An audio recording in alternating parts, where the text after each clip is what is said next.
Trump alandas ajatollasid raha kinni hoides, mida Iraani režiim soovis saada enne, kui nad olid andnud Ameerika Ühendriikidele reaalseid tagatisi. Sel laupäeval 2026. aasta 6. juuni lasi Mohsen Rezai, Iraani kõrgeima juhi sõjaline nõunik ja endine islami revolutsioonilise kaardiväe komandör, välja selle, mida Teheran kõige rohkem üritab varjata. Režiim ei räägi ainult aust suveräänsusest ega vastupanust. See nõuab $24 miljardit külmutatud varasid, et läbirääkimistele naasta. Kuigi propaganda püüab müüa ideed, et ajatolla lükkas Trumpi tagasi, on karm tõsiasi see, et Iraan pani raha lauale kui vestluse tingimuse. Ta ähvardas Lähis-Ida marsruute ja nõudis veel, et Washington tõestaks usaldusväärsust enne tõsist kokkulepet. Mida ajatolla üritas varjata? Miks ta küsis miljardeid? Kuidas Trump kavatseb survet suurendada? Ma räägin sulle kohe kõigest sellest. Kui sulle meeldib selline otsekohene ja aus sisu, siis kaalu tellimist, sest siin on iga päev selliseid videoid. Mohsen Rezai ütles intervjuus CNN-ile, et võimalik kokkulepe Iraani ja Ameerika Ühendriikide vahel on takerdunud, sest Trump ei vabastanud $24 miljardit külmutatud vahendeid. Ta püüdis seda nimetada usaldustestiks, öeldes, et vähemalt pool sellest summast tuleks vabastada, et avada tee läbirääkimisteks. Aga see lause muutus poliitiliseks ülestunnistuseks. Teheran ei istu mugavas olukorras. Iraani režiim tahab raha enne, kui annab garantiisid, tahab leevendust enne, kui tõestab pühendumust ja tahab muuta külmutatud varad survevahendiks Valge Maja vastu. Trump ei langenud sellesse lõksu. Valge Maja hoidis finantspiirangud jõus just seetõttu, et teab, kontrollimatu raha vabastamine võib tugevdada. Seesama režiim rahastab relvarühmitusi, ähvardab Ameerika baase, survestab Iisraeli ja kasutab liitlasrühmitusi ebastabiilsuse külvamiseks. $24 miljardi suurune taotlus ei tekkinud tühja koha pealt. See tuli survekampaania keskel, pärast rünnakuid, merelisi ähvardusi ja Iraani katseid sundida Ameerika Ühendriikidel poliitilisi järeleandmisi välja. Ajatolla võib avalikult kohtumisest keelduda, kuid tema enda esindajad jätkavad kulisside taga raha vabastamist. Rezai ütles samuti, et Trump peaks tegema otsuseid eemal Iisraelist, vabastama külmutatud varad ja lõpetama blokaadid. Iraan teab, et Trump räägib, aga ei anna vabu käsi. Ja just siin muutub toon.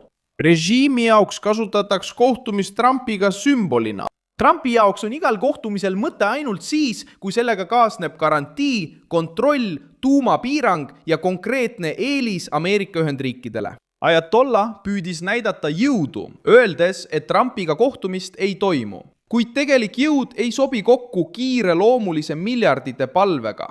Kui kõrge ametnik seab läbirääkimiste tingimuseks vahendite vabastamise, näitab ta, kus on valupunkt.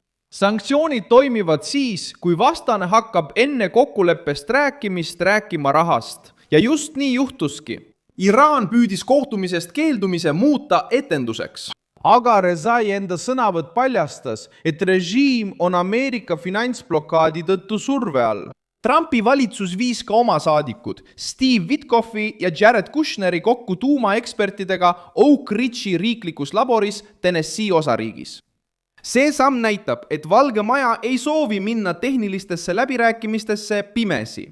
Iraani tuumaprogramm hõlmab uraani rikastamist, materjali kõrvaldamist, kontrolli, inspekteerimist ja tulevasi piiranguid. Selle asemel, et korrata nõrkade kokkulepete viga, viis Trump arutelu nende juurde, kes mõistavad tuumastruktuuri seest poolt. Tegelikult on see ettevalmistus selleks, et mitte lasta end petta Iraani läbirääkijatel, kes on aastakümneid sellist mängu harjutanud. Iraan püüdis survet suurendada sõjalise ähvardusega. Rezai rääkis sõja viimisest India ookeanile, Bab el-Mandebi väina, Punasesse merre ja isegi Vahemerre. Ta mainis ka Iraani kontrolli Hormuzi üle ja huttide jõudu Punases meres. See ähvardus kinnitab seda, mida Trump on alati väitnud. Iraani probleem ei ole ainult diplomaatiline arutelu suletud uste taga. See on väljapressimisvõrgustik, mis hõlmab naftat, relvarühmitusi, mereteid, Ameerika baase ja piirkondlikke liitlasi. Kui Teheran ähvardab erinevaid rindeid käivitada, näitab see, et nad kasutavad sõda ja maailmakaubandust kauplemisvahendina. see käitumine seletab, miks Trump ei saa lihtsalt raha vabastada, et luua vestluseks sobiv õhkkond. Iraani režiim püüab oma külmutatud varasid müüa kui rahvuslikku õigust, kuid Washingtonis tekib hoopis teine küsimus. Mis juhtub siis, kui see raha jõuab tagasi Teherani kätte? Kas see läheb toidule, ülesehitamisele ja Iraani rahvale või hoopis rakettidele, droonidele, tunnelitele, relvarühmitustele ja hirmutamisele merel? Iraani režiimi käitumine pärast selle raha kättesaamist ei tulene sõnadest. Usaldus tekib siis, kui režiim lõpetab ähvardamise, nõustub tegeliku kontrolliga ja loobub katsetest survestada Ameerika Ühendriike ennetavatele järeleandmistele. Iraani rünnak Ameerika raatise vastu Al-Udeidis, Kataris tuli samuti arutlusele. Sest ajakiri Air and Space Force teatas, et Iraani raketid tabasid Ameerika õhuväe kombineeritud õhuoperatsioonide keskust. Rajatis jäi mõneks ajaks kasutuskõlbmatuks. Ükski sõjaväelane viga ei saanud, kuid see juhtum näitas kriisi ohutaset. Sellest hoolimata jätkus Ameerika õhukampaania. Struktuur sai kahjustada, toimus operatiivne ümberkorraldamine ning Ameerika Ühendriigid säilitasid juhtimis-, kohanemis- ja reageerimisvõime. Trump ilmus samuti Wisconsinis välja, väites, et Ameerika majandus on endiselt tugev. Samal ajal kui tööhõive aruanne näitas mais 172 000 uue töökoha loomist ja töötuse määra 4%. Isegi Lähis-Ida sõja, energiapinge ja närvilise turu tingimustes näitab Ameerika Ühendriikide majandus endiselt elujõudu. Trump kasutas seda olukorda, et öelda, et ta liigub Iraani suhtes kiiresti edasi ning et kütuse ja väetiste hinnad võivad langeda, kui kriis lahendatakse diplomaatilise või sõjalise jõuga. Turgude langust kasutasid kriitikud tõendina läbikukkumisest, kuid turg reageerib riskile, mitte äärmuslaste pealkirjadele. Sõda, nafta, sanktsioonid, intressid ja Lähis-Ida mõjutavad investoreid. Oluline on see, et Trump püüab kriisi lahendada ilma, et ta annaks ajatollale $24 miljardit poliitilise preemiana. Erinevus on lihtne. Vasakpoolsed näevad turu kõikumist ja süüdistavad Trumpi Iraani vastuseismises. Valge Maja näeb, et Iraani režiim palub raha ja mõistab, et surve on tabanud õiget kohta. Saudi Araabia energiaministri Küne koos Putiniga Sao Petrobrasis, Peterburis pani samuti Washingtonis häirekellad tööle. Saudi Araabia lähenemine Venemaale näitab, et globaalne mängulaud liigub kiiresti.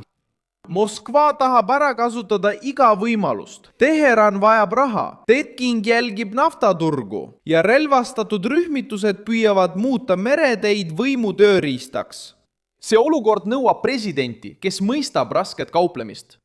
Trump ei tegele tavaliste vastastega. Ta tegeleb režiimidega, mis austavad ainult hinda, blokaadi, jõudu ja läbirääkimisteelist. See juhtum toob samuti esile sügava erinevuse läbirääkimiste ja alistumise vahel. Läbirääkimine tähendab kuulamist, hindamist, survestamist ja nõudmist. Alistumine tähendab miljardite vabastamist enne konkreetse tõendi saamist.